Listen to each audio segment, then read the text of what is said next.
Hi, this is Paul Tyler, and welcome to another episode of That Annuity Show. Ramsey, another great guest this time. Do you want to do the honors and Absolutely, introduce us? I'd be happy to. So we're joined today by Don Ezra from sunny Toronto, Canada. And this is a fantastic opportunity today for a number of reasons. But the primary reason is that Don spends a lot of time talking about what we do and how we feel about retirement, both the transition into retirement and life in retirement, or graduation, as he likes to put it, which I think is a fantastic word. So Don spent many years at Russell Investments and has a phenomenal background, was an actuary, but this very interesting thing that Don does is he's forward focused, and we're going to talk about that. And that's something that all of us in our lives will have to face. And that annuity show is about more than just the money, and so that's why this is really a fantastic opportunity for us. So, Don, tell us a little bit about your journey and how you came to the conclusion that it was worth focus. Not just worth it was worth. It was an important opportunity to focus on life after graduation, if you will. Absolutely. Thank you for the very generous introduction. And it's an honor to join the past list of guests you've had on your show. It's fantastic. Thank you. So I actually retired, as the word goes. I hate it, as you said. I prefer graduation from full-time work. But I retired at a time of my own choosing, which many people don't get to do, and in a way I wanted to do. And I continued working part-time with Russell. And so everything was absolutely perfect. And I was absolutely astonished as a result of that to find that I felt completely discombobulated. I had no idea what had suddenly gone wrong. But all of a sudden, things seemed to be falling apart, even though I was doing it exactly the way I wanted to. And I realized that something my friend Mayor Statman, a professor at Santa Clara University, had said was really, really, really important, and I'd never realized. He said, when you leave work, you lose part of your identity. You lose access to your accomplishments. You lose a community. And at Russell, we were not just colleagues; we were friends. And I lost all of that, even though I only lost half of it, because the rest of the time was all my own. But I felt that I was a tree that had been uprooted. I was a very healthy tree. It had grown in soil that nurtured the growth, and it was thriving, and all of a sudden it was uprooted. And now I had decisions to make. What kind of a tree did I want to be? Where did I want to plant it? And wherever I was going to plant it, the roots would take time to penetrate and grow back again. And as it happened, it took me about 3 years of thinking about this and researching it. I was a consultant. What do consultants do other than research and benefit from other people's wisdom, which they absorb? It took me 3 years before I realized the kinds of things I wanted to do. And part of that was actually moving from New York back to Toronto, which I'd left 25 years earlier. And it was all that kind of stuff that made me realize that transition, we talk about retirement as if yesterday you were working, today you're retired. Transition is actually psychologically a very important stage. And in my case, it was a 3-year-long stage. And one of the things that the guys at Russell had me do was the first year into that, they had me back at their client conference, which it had been my job to organize in the past. And they had me give a keynote just describing myself in retirement. And it's the only time in my life I ever had a standing ovation. And I know what it was. We were friends with the clients too, so they liked the old guy they were seeing in front of them, liked to see him again, etc., etc. But I think they realized that this was something they were going to have to go through. And the honesty of, here's how I feel, here's what I'm doing, here's what's going right, here's what I'm wondering about. I think that got through to them in a very personal way, because they knew they were going to have to go through that as well. And it was as a result of that I thought, okay, can I be a consultant again? Can I research this? And so I started researching it, God bless the internet. And that ended up first in a book on happiness, because I'd been studying the brain for behavioral finance considerations and stuff like that. And after that into what are the issues that are involved that have caused me to be so uncomfortable. I don't know if combobulated is a word, but after being discombobulated, I finally got combobulated again. And it occurred to me that sort of, if you think of this as a journey, this is a journey through the second part of your life. It's long enough to be a life, so I called it life too. There are some rocks you need to avoid. And as I thought about it, I mean, education is the way to do this. But what are the subjects? It's not history, math, geography, literature, and stuff like that. The three rocks to avoid, there's an identity rock, there's an activity rock, and there's a money rock. So exactly as you said, Ramsey, there's much more to this than just money. And some people avoid them all, some people hit them all. But if you're aware of those rocks, the identity, the activity, and the money rocks, at least you know what you're looking for, and you can get. I put together as much wisdom as I could assemble from other people's lives and my own, and then put them under these headings and say, what can you do? How do you identify the issues under these headings in your own life, and then what questions can you ask yourself to relate to how you can then start to at least be in control? It's like. Most people have fear and dread when they think about retirement. They don't want to.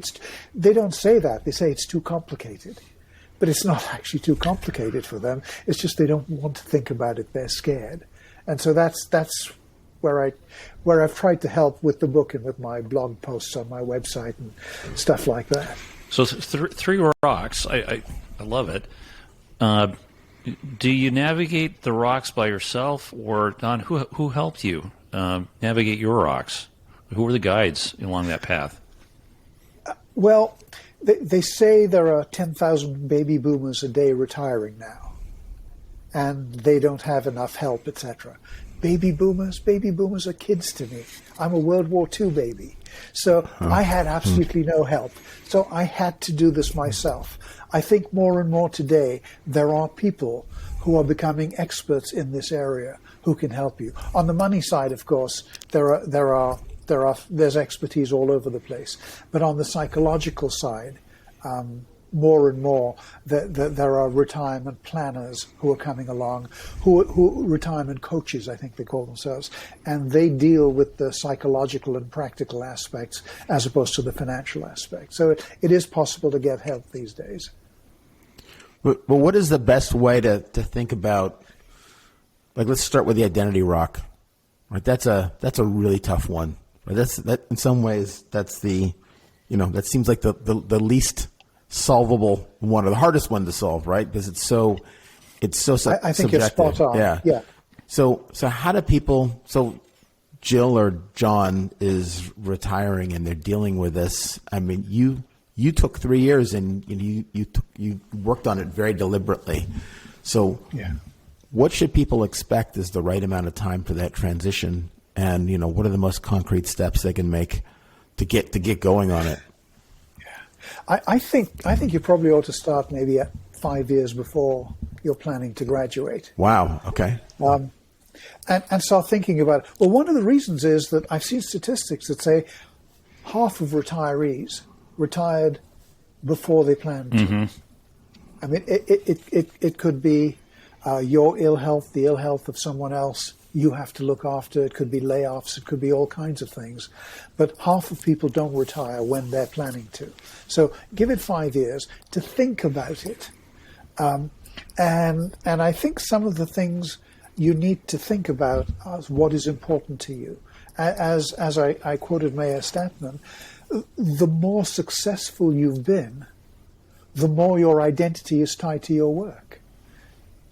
And the more your life surrounds it. In fact, until COVID came along, most of us, the happier we were at work, spent far more time at work than we ever did at home. And in fact, having to work from home, I understand, has driven the divorce rate up. So it's not an easy thing to come back. So it's partly the activity, the combined activity, but partly the identity thing too. So who am I is the big question. And I found there were a couple of sets of questions to ask yourself that tend to help here. At a very, very, very high level, a gentleman named George Kinder came up with 3 life questions, and they're as follows. One is, you have all the money you want. How would you live your life? Okay. Question 2, you've just been told you have 5 to 10 years to live. How would you change your life? Question 3, you've just been told you have 24 hours to live. What are your regrets? And out of that, you can start to... I mean, these are not questions you answer in 60 seconds. These are questions you ponder over and take your time over. And perhaps every 5 years you want to rethink them. But these are things that ought to give you some sense of what is the most important purpose I have, etc., etc., etc. That's a very high-level one. At a lower-level one, another one I found very useful is by a guy named Ed Jacobson, who came up with the concept of a life's abundance portfolio. So a portfolio is just a collection of things under different headings, and this is your life's abundance. And he said there were 7 different factors. To me, there's 7 asset classes in the life's abundance portfolio, and I cannot remember the names Ed gave it, but I remember them myself very simply in pairs: family and friends, work and play, mental health, which includes spirituality, and physical health. And I said there were 7. Oh yes, money. So these are the 7 asset classes in your life's abundance portfolio, and on each of them, give yourself a personal rating. Where am I on a scale of 0 to 10? Where would I rate myself? There are no right answers or wrong answers, and only your answer is relevant. People may say you're an awful so-and-so and you should rate yourself very lowly on that. No, only your own answer is relevant. So rate yourself there, and then look back on your ratings and say, which are the ones I'm comfortable with? I mean, you could be comfortable with a 4 somewhere and uncomfortable with a 7. That's okay. Which are the ones I'm uncomfortable with?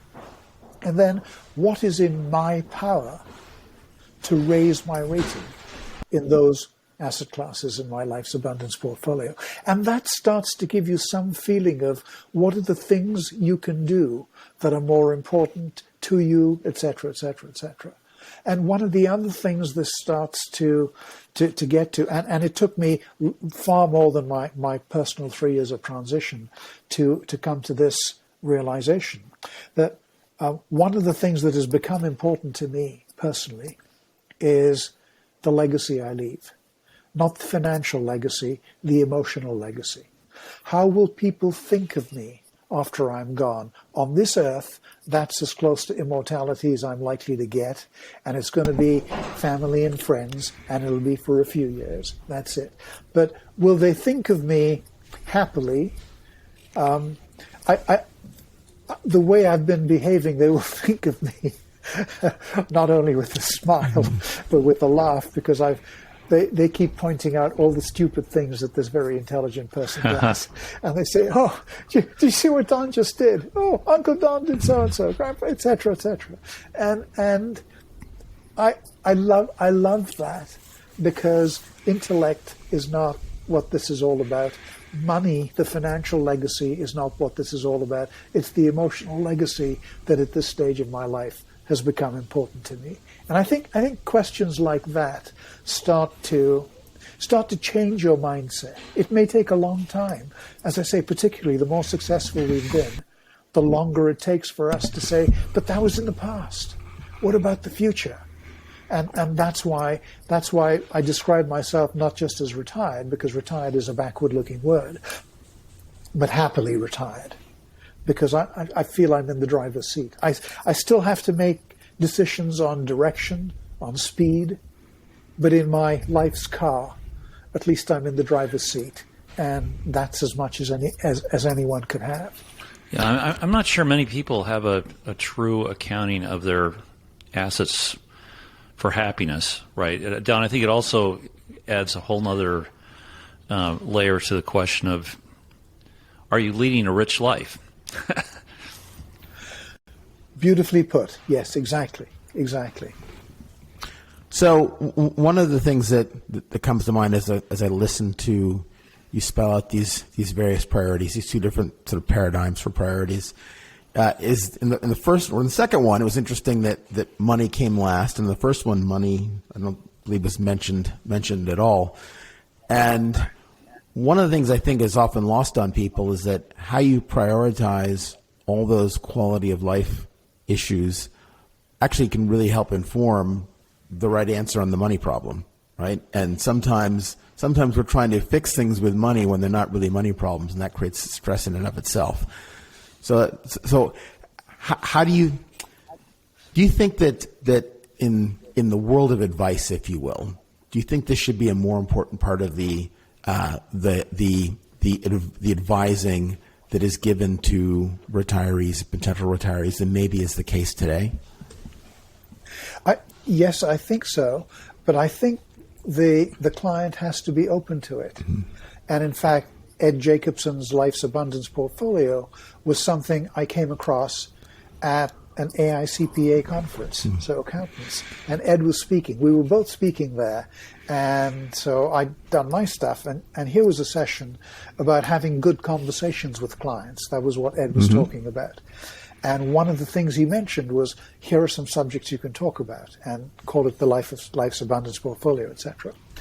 But it's not always easy to raise the subject. One of the things I remember him saying was that you want to, if you were the one raising the subject, you want to raise it at a time when things are going well from an investment and financial point of view. Otherwise, there might be a suspicion that you're raising it for other reasons. So raise it at when other things are going well, and now you can introduce these new subjects. And it's not always easy to get the client's attention because they've got to give of themselves much more personally this way. They have to open up, they have to expose themselves, and it's very difficult. But if you can get a client involved in that way, these are things that are doubly helpful because they're helpful not only in the conversation and helping the client shape their lives in the future, but also it allows them to focus on things other than money.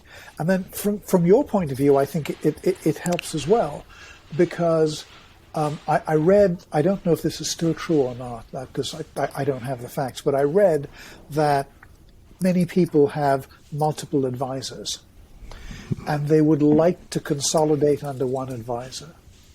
I think the likelihood of being that one advisor is higher if in fact you are talking holistically about the whole Life's Abundance Portfolio than if all you're doing is talking about, here was your return in the last month, the last year, the last 5 years, etc., etc., etc. Because that also helps. For example, for people who are not necessarily financially very interested, literate, whatever the word is. Take my wife. She's a very, very, very intelligent person. But she does not want to get involved in finance. She leaves that to me. The one thing she understands about our arrangements are that we have enough for all our needs permanently. And as far as our wants are concerned, that depends on where markets are, etc., etc., etc. And we have set up our own portfolio. Because this was my World War II, having to do things for myself. I learned from my pension fund clients that first you survive, then you thrive. So we've got 5 years of cash flow needs, okay, with cash like in investments, and that gives us 5 years of security should the market fall suddenly. If it doesn't fall, we'll take money out of our market portfolio and spend it. If it falls, we've got 5 years for it to recover. And at least historically, who knows what the future will bring, at least historically, 75% of the time the market is recovered in real terms, inflation-adjusted terms, after 5 years. And she gets this, that we have 5 years of virtual safety, and then the rest is all in a growth portfolio. And what she understands when, for example, 2 years ago, in March, when COVID started and the market just crashed, she said, what does this do to us? And the answer was, right now, nothing. We are doing nothing, and we will know what it does to us 5 years from now, because we don't have to worry. And as a matter of fact, since the market has gone up so much, one of the things we've done is expanded our safety net from 5 years to much more, because sorry, I've gone way off. No, keep going. Oh, yeah. This is good. One of the things that in our projections is I'm hoping for a real 4% return on the equity portfolio on average over the long term. If I get 4%, I'm happy to cash out the next year's worth, etc. In addition to the 5 years. Well, we've had such high returns that I've cashed out an extra year for each of the 4% we've made, and so now we have a safety net, a safety pot that is way longer than 5 years. And so it's stuff like that psychologically I think is very important. And if you can put that psychological fear to rest, then you can help with all the other things, etc. And you get so much more personal in the conversation with the clients when you're talking about family and friends, work and play, mental and physical health, etc., etc. Because now you're a friend. You're not just an expert. You are an expert who's a friend. Don, the timing of the conversations you mentioned, I think is so important. When I have my conversation about my wife about the following, Ramsey. There's certain times to do it, certain times not. This morning was not on a couple topics. But Don, you might also mentioned retirement coaches, sort of the evolution of retirement coaching coming in here. If I were a financial advisor and you were advising me on how to shape my practice, should I lead with that conversation, purpose, happiness, assets, or is this something I earn the right to? The conversation I have to earn the right in order to have that with you. I really don't know. I don't know what the answer is, and I suspect it probably varies from client to client, and with the personality of the advisor, and what kind of relationship you have right from the start. I really don't know the answer as to is there a right way to do it or not. I think your judgment there would be much better than well, mine. listening to your story, there's a lot of things going on. So there is obviously there's trust. That you're in a marriage. That's something that's extant. Yes. Well, so there's trust. There's been this ability to narrow sort of a complicated investment strategy into a few key parameters. 5 years of safety. If this, then that. Else this, then that. Right. It's a very small subset of pieces of the puzzle, and also a very fundamental element is this notion that if something does happen, there's a willingness to make the necessary adjustments. We had Bill Bengen on in the last couple of weeks, and this is one of the things that he talked about a lot. Is just the ultimately, like, the killer app. Using my own words, the killer app in retirement is flexibility in your spending, like almost more than anything else. And so, and to get to that, part of it is figuring out what's really important. Everything else you've emphasized. So it's just interesting to see how all the other qualitative issues that you brought to the fore here, all ultimately translate into greatest safety in retirement, because you've narrowed down parameters and you've imparted a culture or philosophy of a flexibility. Absolutely. Well, anything Bill says is going to be wise anyway. We know that because he's such a great guy. But I I think an important thing that I've realized as I've come across many advisors is the question of defining risk. And from a professional point of view, risk in terms of standard deviation of investment returns, the stuff Markowitz came up with 70 years ago when modern portfolio theory started, I think that's a completely foreign concept to most people. It's only us geeks who get into that kind of thing. Risk is actually a psychological question. Yeah. It's a lifestyle question. It's what is the risk to my lifestyle? What are the things I might not be able to do? And you have to understand the client's lifestyle, the client's goals and fears.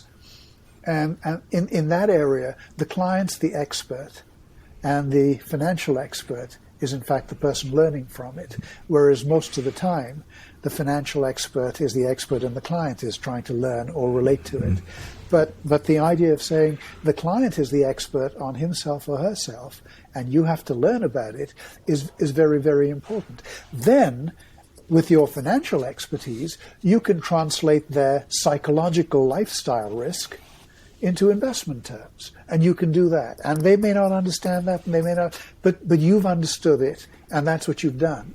And then when you explain the results, or when you explain the basis on which you have made a proposal or given advice, etc., you can then relate it to, these are the goals you have, here's what we're trying to achieve, and these are the things we're trying to avoid, and nothing is ever given. This is an uncertain world, and the investment world is one of the more uncertain parts, even in an uncertain world.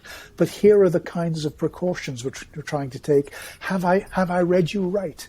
Does this sound right to you? This is so much better than a quarterly return and which quartile are you in, etc., etc. And I think it's that psychological aspect of risk, being able to translate investment risk into lifestyle effects that would then distinguish you from the vast majority of others who are doing this because they are professionals, they are very good professionals, they enjoy being professionals, but they are only professionals and experts in not relating to the client. And I think that would make you stand apart. Yeah, I think you're so right around risk equaling a psychological state of being. For me, this comes from my journey is home housing. It's kind of what my center point is. Okay, do I have a house over my head? Will I have a house over my head? Don, you mentioned time. Time seemed to be important. 5 years. Why 5 years? Why not 4? Why not 6? Give or take a few years, maybe somewhere around 5. Yeah, that's my approximation. I mean, I think for the actual saving for retirement, you need at least 20 to 25 years. You can get started, but 20 to 25 years to go, you get serious, and then you get set and all that kind of stuff. And compound interest has enough time to work if you give it 20, 25 years because the base is relatively low in the early years. And these are your best earning years, etc. So I think that's okay. But I think all I'm saying, 5 years was a number that came into my head. All I'm saying is that you ought to start thinking about the psychological aspects, the identity question before you retire. And usually it takes some time because it's not an adjustment you make overnight. It's a psychological adjustment. It's an adjustment to your definition of who you are. And that takes time. 5 years, I haven't a clue. You're absolutely right. Yeah. And I think the other one, forgive me, the other one we haven't touched on is the activity rock, which is how do I fill my time when I'm not working full time? And whether it's volunteering, a part-time career, carrying on, etc. There are a whole bunch of things. But there's one aspect that my friends, and even my kids' generation, they were very amused by this and remembered it. There's another aspect that's very important if you have a life partner, and that is that there are two of you. And you are not just a couple, you are also two separate people. And so was actually at my son's wedding. I mentioned this to the gang assembled there. My son said, "Say anything you like. Whatever you say will embarrass me. So just go ahead." So I said, "Okay. So here are two circles. Your set of interests and your partner's set of interests, and they have some overlap. And when you meet, you notice the overlap, and you get all soppy about it. Oh, we have so much in common, etc., etc., etc. And then later on, you have the outside bits. Sometimes, if you have kids, the kids fill the middle bit, and you lose your chance to do your own outside bit. And then, if with any luck the kids leave home one day, you may find that the middle overlapping bit is almost empty, and that's why, again, divorce goes up at this kind of stage. And so what you need to realize is that, as I told them, the most romantic thing you can say to each other every anniversary as you hug each other and kiss and express your love in whatever way you do, if you can say in all honesty to each other, all the parts of our Venn diagram are healthy, that is a very, very romantic thing to say to each other, if you can. And so, the kids remember this. But the whole idea of the Venn diagram and keeping all the parts of your Venn diagram healthy in retirement, not just doing things together, but doing things separately as well, is very, very important. Because, as I say, until COVID, we didn't have to spend our time that much time together. Now we will have much more time together, and so getting that middle bit and allowing the fact that there are the two outer edges as well. But it's perfectly legitimate for each person to have their own outer edge and do their own thing. You don't have to be a couple all the time. You're also two separate people. That's very important in planning your activities, and that'll also give a separate sense of purpose, I think. And if we were to look at sort of the macro balance sheet for happiness in COVID, you kind of introduced, it clearly disrupted a lot of people. Now, however, I've seen studies, and Ramsey, I'm not sure if somebody's mentioned this on our show or not, where, Don, you may know it, where they've done studies of people, where they live, where they work, where their activities are, and their life is. And the closer that cluster is in terms of sheer distance, generally the happier you are. Now, clearly there's some outliers, people who stayed together because they were not together. But do you think this has brought, do you think happiness has gone up collectively as a result of kind of slowing down, being all sort of parked in home, or you couldn't say? I have absolutely no idea whatsoever. This is something I would wait to see the United Nations Happiness Survey. They do a survey every year, and I would wait to see the results and see not only has it gone up or down, but are there some countries where it's gone up and some where it's gone down, etc., and then see what you learn from that. I have absolutely no idea, but I think it's brought the notion that we are two people as well as a couple to the fore, because we've been forced to confront that. And for some people this is good, and for some people it's not good. So you're now in this new chapter, you're evangelizing this very important these very important concepts. So you've written a book, a long book, and then a shorter version of it, and you've got your blog. How much is this going to continue to be part of your activity to spread this knowledge and this philosophy so more broadly? Oh, I love it.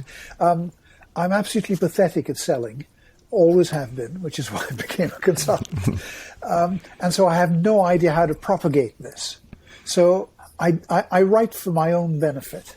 I write to explain something to myself.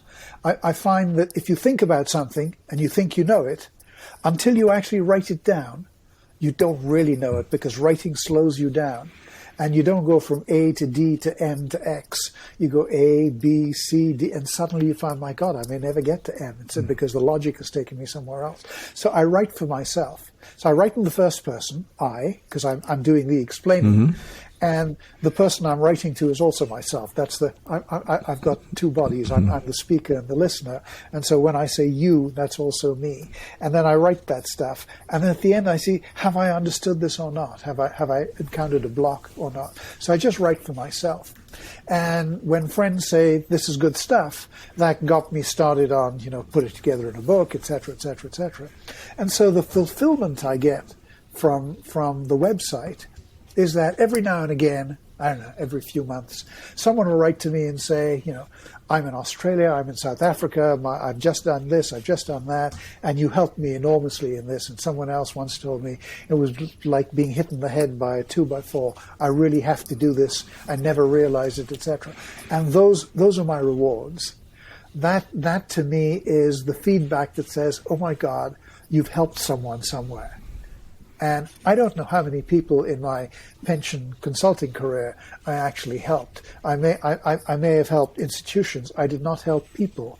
And my life is now people-oriented as opposed to institution-oriented. My focus has changed from institutional investing and finance to individual investing in finance and happiness.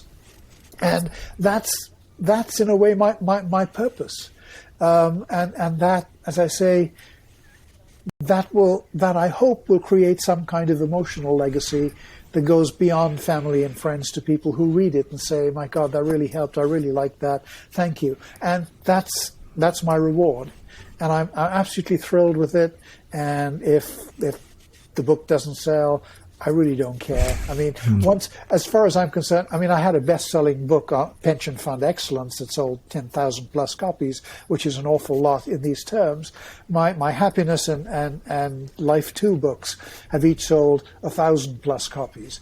And if it hits 1,000, I've been absolutely thrilled with that. Totally thrilled. That's a success to me. Bestseller list? Hell no, not a chance. Forget it. But that's not the goal. The goal is self-satisfaction in learning, in being able to keep learning and to explain, and every now and again something gets through to someone. That's my reward. Oh, this is great. Now, the book is called Life 2. Love the title. We will put a link in our show notes, and I know Don will sell a few more for you. So, love to put a zero on that, but we'll. I don't know, Ramsey. What are your final thoughts or questions for Don? No, I think we covered it. I think we covered the key elements. There's really this existential link between quality of life issues, identity, activity, and money decisions and money happiness, and that's really where we really nailed that today. So thanks for coming, Don. Yeah, Don. My pleasure. You made this you've made this very easy for me. I do this a lot, but I'm a very, very, very nervous performer, and you have made this an absolute joy. Thank you. No, thank you. Our pleasure. Our pleasure. And all our listeners, thanks for listening. Check out the show notes. Buy the book. Look at the website. Reach out to Don. We'll put some links here. And join us again next week for another episode of That Annuity Show.